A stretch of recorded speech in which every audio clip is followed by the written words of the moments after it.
ఏంటక్కా అలా చూస్తున్నావ్? ఎవరా ఈ బ్యూటిఫుల్ లేడీ అనా? నా పేరు దీపిక పొట్టకునే. హ? పొట్టకునేనా?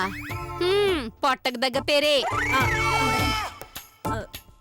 నడుము మరీ సన్నగా ఉంటేను కొంచెం లావయ్యాను అంతే. కొండంతుంటే కొంచెం ఉంటావేంటి? చిపో చిపో, నాలాంటి నడుము నీకు లేదని నీకు కుళ్ళు. సర్లే, ఊపుకుంటే ఎందుకొచ్చావు? నేను బాంబేలో పాపులర్ హీరోయిన్ని. పాపులర్ హీరోయిన్ నువ్వు? అవుదాం అనుకున్నాను. 0 సైజ్ లేదని పొమ్మన్నారు. దాంతో సైజ్ 0 సినిమా చూసి ఇలా ఇలా 100 సైజ్ అయిపోయాను. ఇంతకీ మా ఇంటికి ఎందుకు వచ్చినట్టు? టవల్ స్టార్ గారిని కలవటానికి.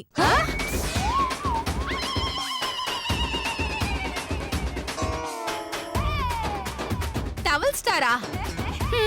ఆయన బొంద. ఒంటి మీద టవల్ తప్ప స్టార్ ఎక్కడుంది? నో, నా ముందు నా టవల్ స్టార్ ఏమైనా అంటే నేను ఫీల్ అవుతాను. నా మగుణ్ణి నేనంటుంటే నువ్వు ఫీల్ అవడం ఏంటే?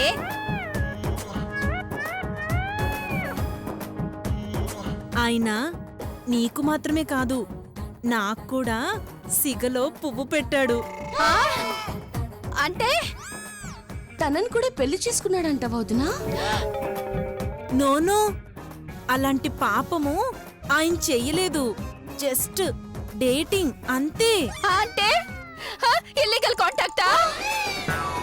పాపాత్మురాలా, వాడు పాడి గేదెలా ఉంటాడు, నువ్వు చూడు గేదెలా ఉన్నావు. వాడికి నువ్వెలా నచ్చావి చండాలబుదానా? నో, నా డార్లింగ్ ని ఇంకొక్క మాట అన్నావంటే కొట్టి చంపేస్తాను. పిడక మొహందానా.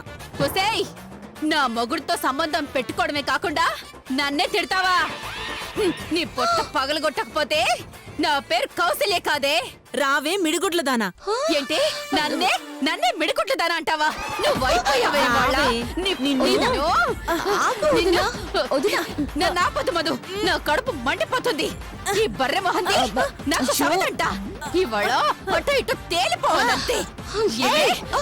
నా టవల్ స్టార్ కోసం నా ప్రాణమైనా ఇస్తాను కానీ నీకు మాత్రం వదన్ను. ఏంటి? ప్రాణం ఇస్తావా? అయితే ఇవ్వవే.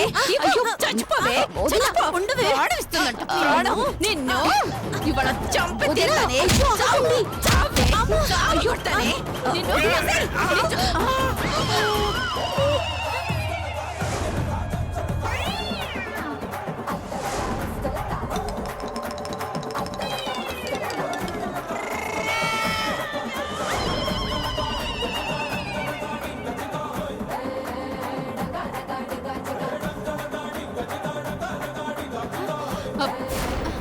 మీరా? అన్నయ్య మీరా? ఎలా ఉంది మన గెటప్పు? నిజంగా దీపిక పుట్టకొండలా ఉన్నానా? ఏడ్చినట్టుంది. అయినా సడన్ గా ఈ వేషం ఎందుకు వేసినట్టు? నీ తమ్ముడితో నిజం చెప్పించడానికి. అదేలాగా? ఏముంది, నేను అలా అమ్మాయి గెటప్లో వెళ్ళి నేను కూడా రాజశేఖర్ కూతున్నని అన్నానే అనుకో, మధుమతి నాకు సపోర్ట్ చేసింది అనుకో, నీ తమ్ముడికి నాకు ఇలాగే గొడవ జరుగుతుంది. ఆ గొడవలో నువ్వు లాగినట్టే నేను కూడా నీలాగనే వాని విగ్గు లాగానే అనుకో, ఆటోమేటిక్ గా నిజం బయటపడిపోతుంది కదా, అందుకే వేశాను.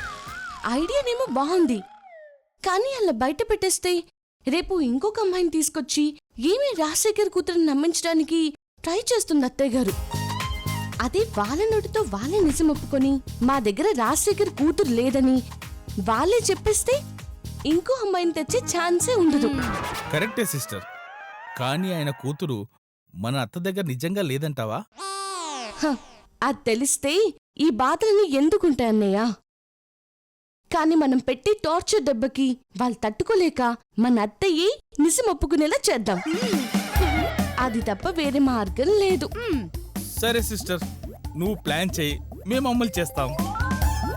నా మైండ్లో ఒక మాస్టర్ ప్లాన్ ఉందన్నయ్య. అదేంటంటే